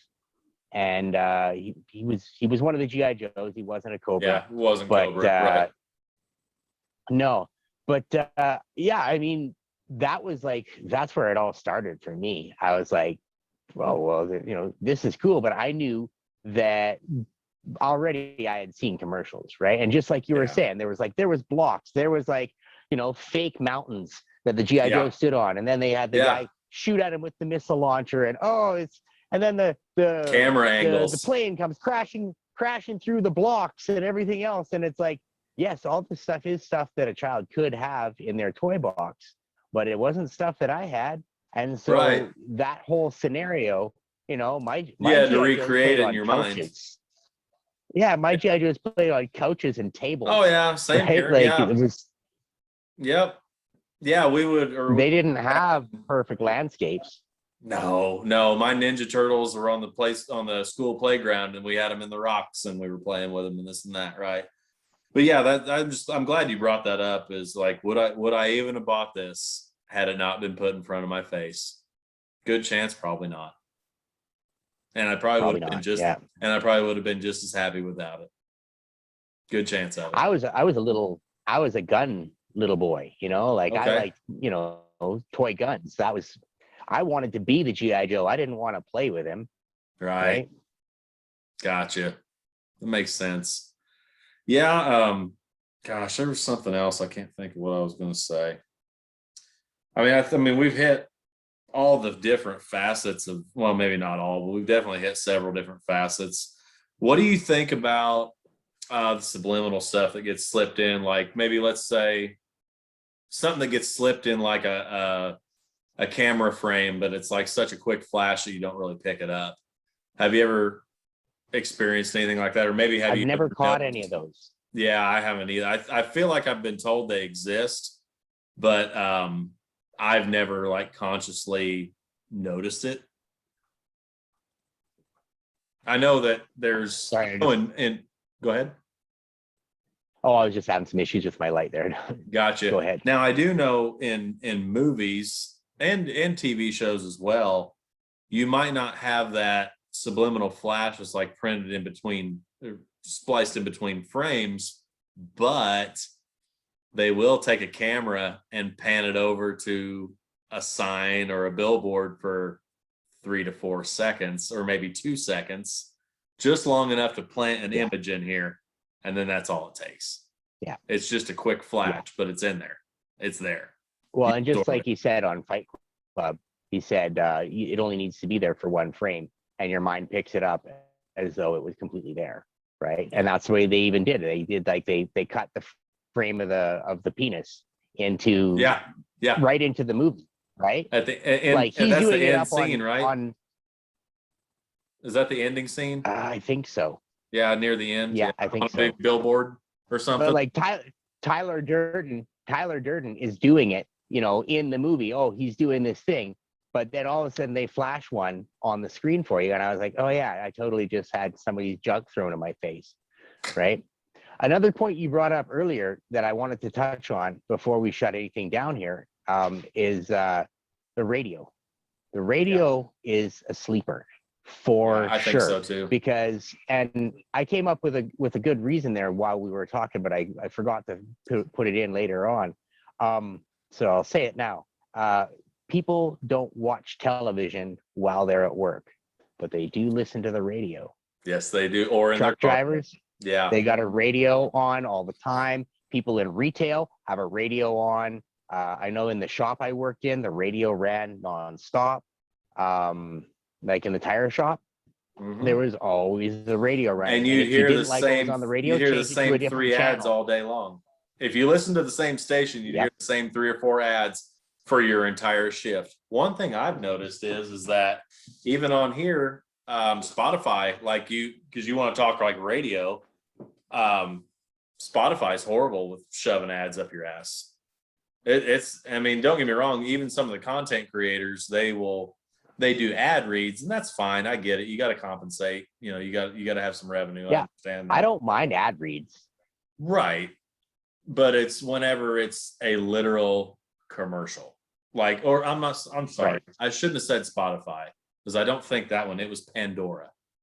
Pandora would have I would have create a radio station in Pandora, and I would have legit radio ads. Legit. Now, don't get me wrong, it's a free service. So I understand that whenever you subscribe to a free service, something has to pay the bills. I get that. But to your point, you accept the concept of ads. You don't have a choice in what ads are shoved down your throat. But you consciously accept, like, okay, I understand there has to be ads here because I'm taking advantage of something that's free. But again, what choice you don't have is what ads. Right. And I mean, you can have 15 to 20 songs in an hour on the radio, between the length of the songs, anywhere between 12 and 20 songs. Yeah. But how many songs do you actually get to listen to on the radio in an hour? Right.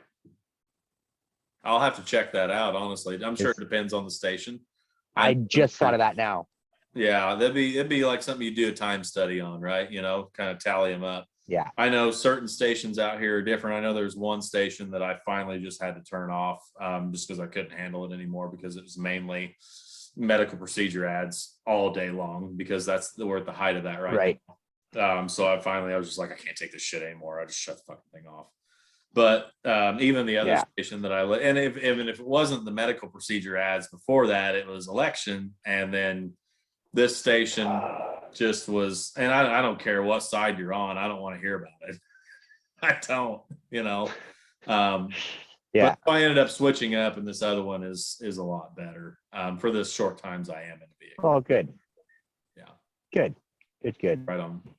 Yeah. These days I generally try to, I'll listen to like something on YouTube, or I'll just turn on some of my canned music. I mean, I'm old enough to carry around MP3s in my phone. I'm not gonna, be ashamed of that. I'll listen to the music that I like. There's no ads. I get to, I don't need to stream all my music in. It literally makes you want to burn CDs again, and just have a portable CD player and have like 4 or 5 CDs of just all the songs you want to hear, and just go to that. Then you don't have to hear any ads. Got my Discman. It literally makes me want to go back to burning CDs just so I don't have to hear this shit. Yeah. And it's getting easier and easier to get MP3s and to get the music files. Although in some cases they are making them bigger and bigger to get better quality on them. Sure. But I don't know. It's just something that's worth looking into, I think. It's no doubt. It's just another way of being aware of it and limiting that intake. You can fit a shit ton on an MP3 player if you get one with enough file space. You really can. I mean, people say, well, it's outdated, obsolete technology. Well, it's pretty goddamn sweet whenever you don't want to hear commercials. It works perfectly. Yeah, exactly. Yeah. Yeah. And I mean, I like it. The other good thing I like about it is I don't have them giving me something that maybe I might like. No, I know what songs I put on that thing. I like them all. So, I'm listening to only what I like. Do I get exposed to new music? No, but I got YouTube for that. I'll go listen to some YouTube to listen to something new that I'm looking for. Right. I'm not looking for the next novelty in music. I'm not a child, Children are all about the next big sound, but once you grow up, you kind of, it's like that Bible verse, when I became a man, I put away childish things, right? And I stopped wasting my energy on the flashes and the novelties and the keys being dangled over my face, right? Those things became annoying. At one time, man, a key ring dangled right in front of me. That would have got my attention for sure, but I'm past that. Yeah, absolutely. Yeah, I think that's another thing is, once you get older, you don't react to the shiny things as much. Or, well, maybe I should take that back. Because I feel like, again, some people do. But then we're talking into targeting, right? So they're keen to that. We'll use they again. They're keen to that. Yeah. They know, again, so it goes back to, let's say, Facebook. Let's say I'm sure the ads my mother sees on her Facebook is nothing like the ads I see, because of what we react to. Guaranteed. So, and that's the algorithm working, right? So again, I don't even know if you outgrow it. I mean, how should I say this? I'm not sure if I can put an age on it because they've become so good at targeting demographics that I think they could almost hit all ages and have somewhat of a success rate. If I could talk tonight. Spent too long in meetings listening. Yeah, it was a full day, man, for sure. I mean, don't get me wrong, it was a productive day. When I got off, I was fried for sure. So tomorrow will be easy. Yeah, well, that mental stress is it's a different beast, you know.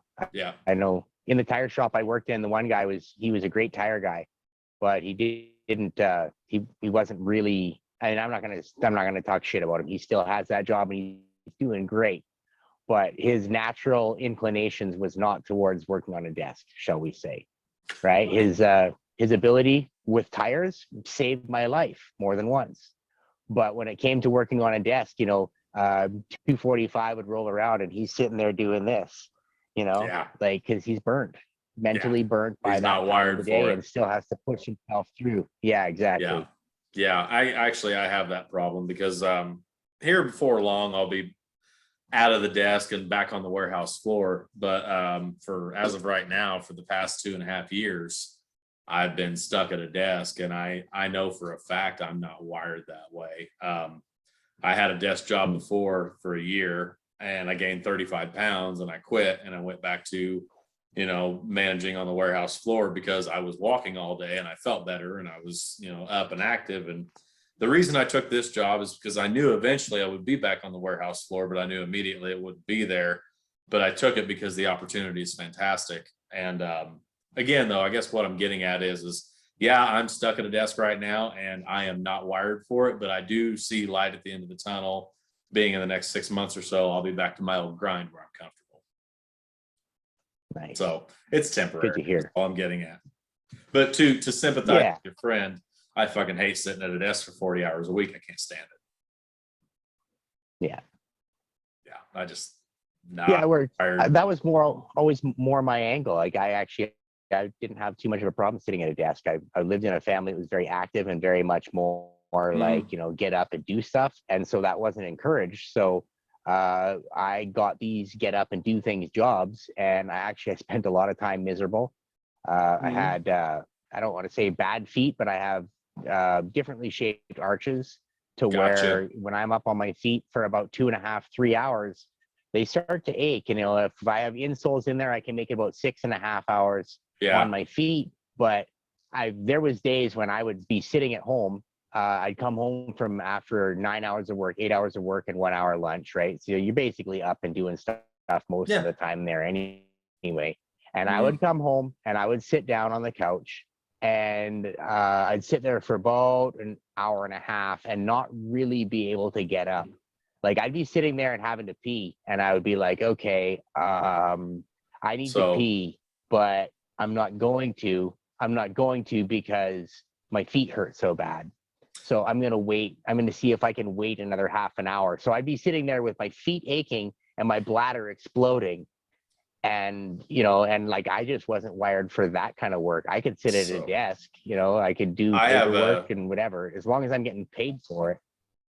I have a good friend out here. I actually went to high school with him and now he lives out here. We went to high school together in Illinois. He has the exact same problem. He's a mechanic. He's on his feet all day, but he tolerates it now. I still think he has problems, but and he still like hikes on the weekends, but he can no longer actually like run. Like he can't go for like a 3-mile run. His feet will no longer allow him to do that. And he's only like he's your age. How old are you? I'm 41. Yeah, he's the same age as you. He might even be 42 now. He's 3 or 4 years older than me. But and I know even by him not running, that doesn't mean he's not in pain, right? He just knows that the running just creates the pain to be at such a threshold that he can't take it, and he'll be immobile for sometimes a couple days because his feet will be so sore.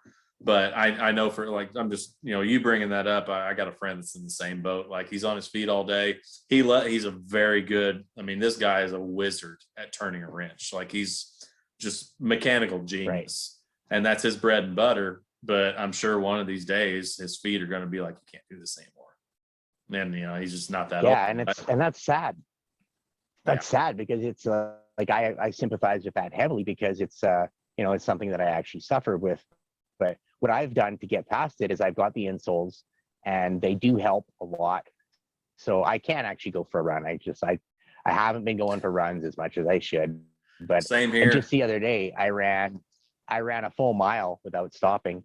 Nice. And that was like getting up off the couch and just going and doing it, right? I hadn't been active. I hadn't been doing shit. I just put on my shoes and went out and ran. Yep. And I figured I'd run until it hurt. And yeah, I put in a full mile. And then the only reason I stopped is because I ran into my cousin who was driving past and he stopped to chat. So I stopped and chatted, but I was right on the home stretch. I would have definitely finished out the 2-kilometer run, no problem. Nice. That's good. Which is good. Like that's, but I wouldn't have been able to do that before. When I had a job like that, I would have been. Yeah. There's no way I would have even got off the couch. Right. Because it was too much. You're too sore. Right on. Yeah. Yeah. I'm lucky I don't have to deal. My ankles bother me a little bit. So with running, like I'll go like a few weeks where I'll run 3 times a week, and then I won't run for 3 months. For 4 months. Yeah. And then I'll have a couple weeks or maybe a month where I'm doing it 2 or 3 times a week. And then I'll go another stint of like 3 months where I won't do it. I have this like love-hate thing with it. My ankles get to hurting some too. My feet don't bother me, but my ankles get sore. And my Achilles area just gets really tight. And I have a hard time working that out, even with drinking a bunch of water and eating bananas and stuff. It just gets so tight that it'll actually wake me up in the middle of the night and I'll have to like stretch and all that shit. It just sucks. Gets to the point where it starts robbing you of sleep and stuff like that. Yeah, exactly. And that was what it was for me too. Like you go to bed with your feet sore and you wake up with your feet sore. Yeah. For me, the pain would come in right behind the ball of my foot, right? So just kind of around the midpoint of my foot, a little behind there. And like, I mean, there was days when I felt like it was just tearing in half, but I tried a bunch of different insoles and then I found some Dr. Scholl's. I think they're Dr. Scholl's. Probably. Anyway, they have like extra support in that area. And I mean, it could be because I spent so much time walking barefoot when I was young, but I would have thought that would have pounded out my arches rather than extending them up higher. I don't know. Yeah, you would maybe think. it strengthened the muscles in there. Or maybe it strengthened the muscles and my foot holds itself differently that way. But it's, now it's something I'm constantly aware of. And now that I'm aware of it, I'm able to get past it. But it was like, something that was really, really difficult for me to deal with. There was days I'd be sitting there and just having to pee so bad. That's what I remember the most, is having to pee. And it was like, it wasn't far to the bathroom, 15, 20 feet tops. Yeah. And I would be like, too much. No, just another few minutes, maybe another few. My girlfriend at the time would massage my feet incessantly. Every night I get a foot massage. But it wasn't like, oh, here's something to be sweet and tender. It was like, she knew here's you something needed it. because you need this. Yeah. Like, you're just otherwise you're going to sit here for the whole night, not do anything, not go anywhere. And maybe she wanted to go and do some stuff, whatever. And so she would massage my feet, but otherwise I wouldn't. I was stuck there, man. It was bad. Right. I tell you what, man, I gotta call it a night, I think. Yeah, no worries. I was actually thinking we're probably starting to get a little bit late here myself. So it's all good though. I had a great time. I wish I was a little bit more eloquent with my words. I had a little bit of a struggle tonight, but nonetheless, don't worry about it. I had a good time. So thank you. Awesome. No, thanks a lot for coming on. I guess so in closing, we probably have to, I guess, Logan and I covered it earlier, but just be aware of what's being put in front of you. Be aware of why they're using that technique or that tactic to sell you something. And be aware that your attention is worth money. If you turn something off, somewhere somebody is noticing the fact that you turned it off during that commercial or during that message or whatever else. And that's the power that we have. I guess one thing we didn't really go over in this whole talk, and maybe we can even come back to it another time, is that the fact that your attention has value makes you powerful. You know, Yes. so often they want us to believe that we are not powerful, that we are kind of at the mercy of the machine and whatever else. And the truth is, we're powerful individuals. We're living in a world where we matter. The thoughts that we have matter. The words that we say matter.